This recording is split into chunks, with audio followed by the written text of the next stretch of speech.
আসসালামু আলাইকুম সুপ্রিয় শিক্ষার্থীবৃন্দ। আজকে আমরা পদার্থবিজ্ঞান, ভৌত রাশি এবং পরিমাপ যে অধ্যায়টা আছে এই অধ্যায়ের একটা সমস্যার সমাধান করব। এবার যারা এসএসসি 2025 পরীক্ষার্থী আছো তাদের জন্য এই অধ্যায় থেকে এবার আসার মতো একটা গুরুত্বপূর্ণ ম্যাথ। তো তোমরা একটু ভালো করে বুঝবা। দেখো, এখানে একটা জিনিস বলছে যে এখানে একটা বর্গক্ষেত্র দিয়ে দিচ্ছে, একটা জমি দিয়ে দিচ্ছে। বলতেছে জমির এক পাশের দৈর্ঘ্য 12.6 সেন্টিমিটার। আচ্ছা, যেহেতু আমরা জানি যেহেতু বর্গক্ষেত্র, তাহলে তার প্রত্যেকটা বাহুর দৈর্ঘ্যই সমান। তাহলে এটা যদি 12.6 হয়, এটাও 12.6 সেন্টিমিটার, এটাও 12.6 সেন্টিমিটার। এখন বর্গাকার জমিটির দৈর্ঘ্য পরিমাপে যন্ত্রটির ±0.5 সেন্টিমিটার ত্রুটি থাকতে পারে। তারা বলে দিচ্ছে যে জমিটি যদি জমিটি আমি একটু এদিকে বোঝাই। একটা জমি তোমাকে বলছে মাপতে, তাহলে জমিটা যদি তুমি মাপতে চাও তাহলে তুমি এক্স্যাক্টলি যে মাপটা দিবা, হয়তো তুমি জমিটার কিছু পরিমাণ বাইরে যাইতে পারে, আবার জমিটা কিছু পরিমাণ কইমা যাইতে পারে। তাহলে তোমার ত্রুটিটা দুই ধরনের হতে পারে, যে 0.5 সেন্টিমিটার বাইরে যাইতে পারে, না হয় কি কইমা যাইতে পারে। এই দুইটা তোমার ত্রুটি থাকতে পারে। এখন জমিটার ক্ষেত্রফল নির্ণয় 10% ত্রুটি গ্রহণযোগ্য, মানে তুমি যে অ্যান্সারটা বাইর করবা এটা যদি 10% থেকে কম হয় তাহলে সেই ত্রুটিটা তোমার গ্রহণযোগ্য। আর তোমার যদি ত্রুটি উল্লেখ করা না থাকে, দেখো এখানে কিন্তু ত্রুটি উল্লেখ করা আছে যে ±0.5 সেন্টিমিটার। অনেক সময় ত্রুটি উল্লেখ করে মানে দেওয়া থাকে না, তখন তোমার ±0.5 সেন্টিমিটার ধরে নিতে হবে, অর্থাৎ জমির দৈর্ঘ্য হয় 0.5 সেন্টিমিটার বাড়বে, না হয় কমবে। আচ্ছা, এখন বর্গ নাম্বার দেওয়া প্রশ্ন, এটা কিন্তু তোমার বর্গ নাম্বার প্রশ্নে থাকবে যে উল্লেখিত যন্ত্রটি দ্বারা পরিমাপকৃত ক্ষেত্রফল গ্রহণযোগ্য কিনা গাণিতিকভাবে মতামত দাও। দেখো এখন আমরা সমাধানটা করব। এখানে দেখো এখানে যে জমিটা আছে সেই জমিটি, দেখো জমিটির দৈর্ঘ্য কত সেন্টিমিটার, একটু আমরা গুছায় লিখি। জমিটির দৈর্ঘ্য দেওয়া আছে 12.06 সেন্টিমিটার। তাহলে আমরা জমিটির যেহেতু দৈর্ঘ্য দেওয়া আছে এবং এটা একটা বর্গক্ষেত্র, তাহলে আমরা জমিটির ক্ষেত্রফল নির্ণয় করতে পারি। জমিটির ক্ষেত্রফল, এখন তোমরা বলো যে এখানে যেহেতু বর্গক্ষেত্র, তাহলে বর্গক্ষেত্রের ক্ষেত্রফলের সূত্র হচ্ছে এক বাহু তার উপরে স্কোয়ার। তার মানে একটা বাহু দৈর্ঘ্য দেওয়া আছে 12.06 তার উপরে স্কোয়ার, তাহলে 12.6 তার উপরে যদি স্কোয়ার দাও তাহলে তুমি ক্যালকুলেটার আসে 145.44 দাও সেন্টিমিটার। তার উপরে যদি আমরা স্কোয়ার দিই তাহলে আসে আমার কি সেন্টিমিটার স্কোয়ার বা বর্গ সেন্টিমিটার। তুমি যদি বাংলাতে লেখো তাহলে লাগবা বর্গ সেন্টিমিটার। আচ্ছা, এখন তোমার ডাকের মধ্যে বলছে যে জমিটি দৈর্ঘ্য পরিমাপে যন্ত্রটির ±0.5 সেন্টিমিটার কি রয়েছে ত্রুটি, এত সেন্টিমিটার ত্রুটি। তাহলে তুমি লেখো, সুতরাং দৈর্ঘ্য পরিমাপে যন্ত্রটির ত্রুটি ±0.5 সেন্টিমিটার। আচ্ছা, এখন তোমার ত্রুটি বিবেচনায় দৈর্ঘ্য বাড়তেও পারে কি কমতেও পারে, তাহলে তুমি লেখো, সুতরাং ত্রুটি বিবেচনায়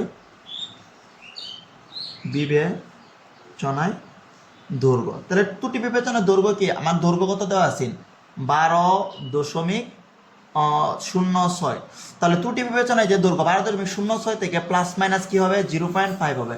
এটা অনেকেই বুঝছো না। আসলে এখানে 12.06 সেন্টিমিটার এটা হচ্ছে আমার জমির রিয়েল দৈর্ঘ্য, যে রিয়েল দৈর্ঘ্যটা দেওয়া আছে।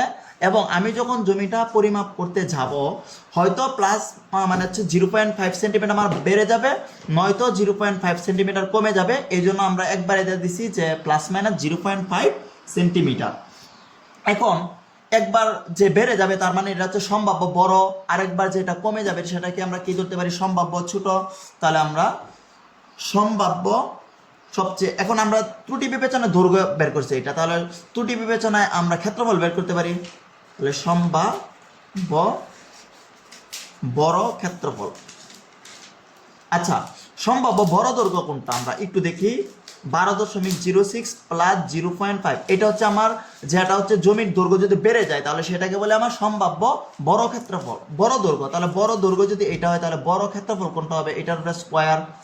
হ্যাঁ, এটার উপরে স্কোয়ার কেন হবে, কারণ আমরা জানি বর্গক্ষেত্রের ক্ষেত্রফল কি বাহু স্কোয়ার, যেহেতু এটা বেড়ে গেছে তার মানে 12.06 প্লাস দিতে হবে তার উপরে স্কোয়ার। তাহলে এটা যখন আমার ক্যালকুলেশন করবো এটা যোগ করলে আসে 56 তারপরে স্কোয়ার, এখানে তোমরা সেন্টিমিটার স্কোয়ার দিতে পারো, এখানেও তোমরা সেন্টিমিটার স্কোয়ার দিতে পারো, না দিলেও হবে, পরে দিলেও হবে। তাহলে সেন্টিমিটার স্কোয়ার। এখন এটার উপরে যদি তুমি ক্যালকুলেশন করো আসে 157.75, দুই সংখ্যা নিলে হবে দশমিকের পরে সেন্টিমিটার তারপরে স্কোয়ার। আচ্ছা, এখন আমরা সম্ভাব্য বড় ক্ষেত্রফল বের করছি, তাহলে আমরা সম্ভাব্য ছোট ক্ষেত্রফল বের করি সেম ভাবে।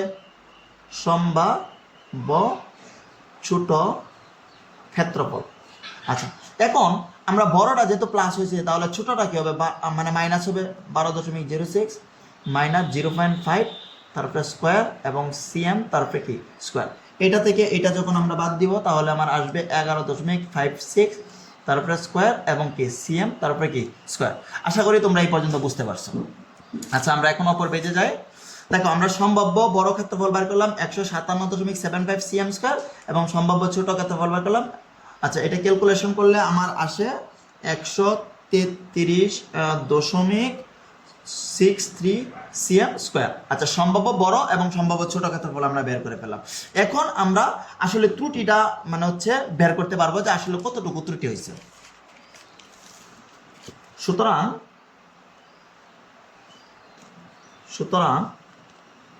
ত্রুটি। আচ্ছা, এখন তুমি ত্রুটিটা কিভাবে বের করবে, এখানে অনেক স্টুডেন্ট বুঝতে পারে না আসলে যে আসলে কিভাবে আমরা ত্রুটিটা বের করব। তুমি প্রথমে যে জিনিসটা দেবা, দুইটা এখানে একটা পরম মান দিবা, বা এটাকে বলে হচ্ছে মডুলাস। মডুলাসের কাজ হচ্ছে যদি অ্যান্সার মাইনাসেও আসে তাহলে প্লাস কিংবা মাইনাস সেটাকে তুলে প্লাসে পরিণত করবে আর কি। এখন তুমি এই ত্রুটির ক্ষেত্রে সম্ভাব্য যে বড় ক্ষেত্রফলটা আছে, সম্ভাব্য বড় ক্ষেত্রফল আমার বাইরে হচ্ছে 157.75। সম্ভাব্য বড় ক্ষেত্রফল থেকে যে জমির যে রিয়েল ক্ষেত্রফল, আমরা জমির রিয়েল ক্ষেত্রফল বাইর করেছিলাম 145.44।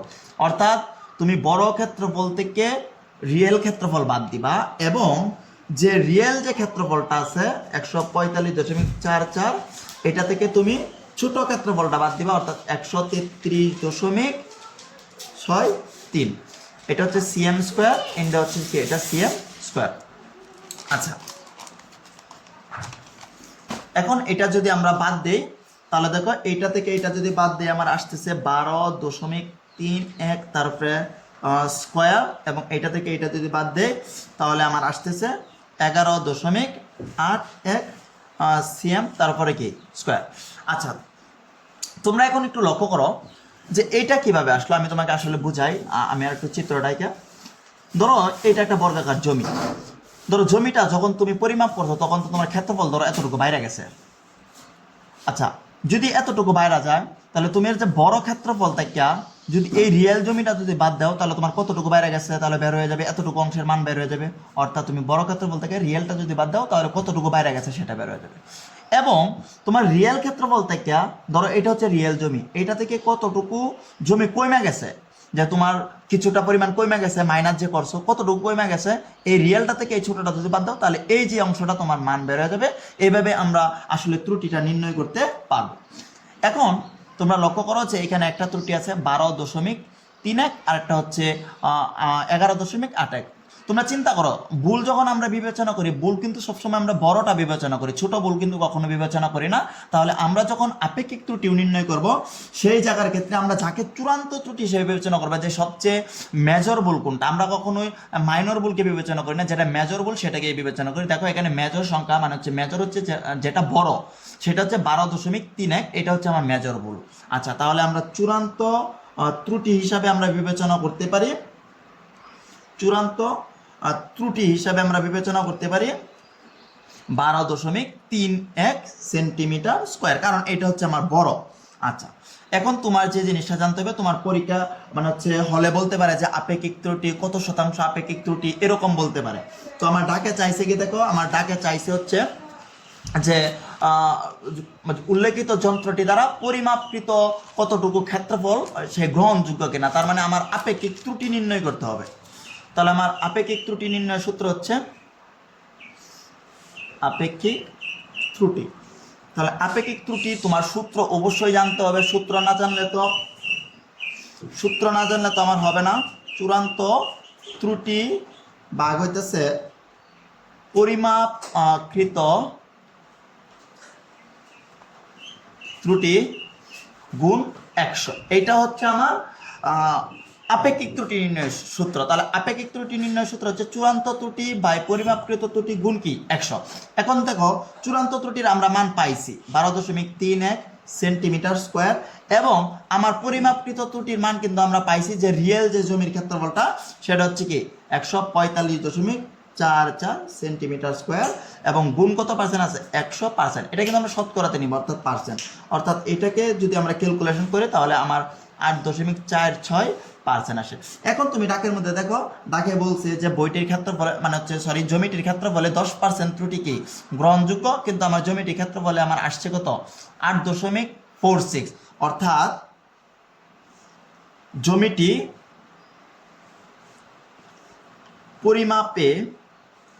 পরিমাপে উল্লেখিত ত্রুটি গ্রহণযোগ্য, কেননা আমার এটা হচ্ছে 10%-এর থেকে কম আসছে।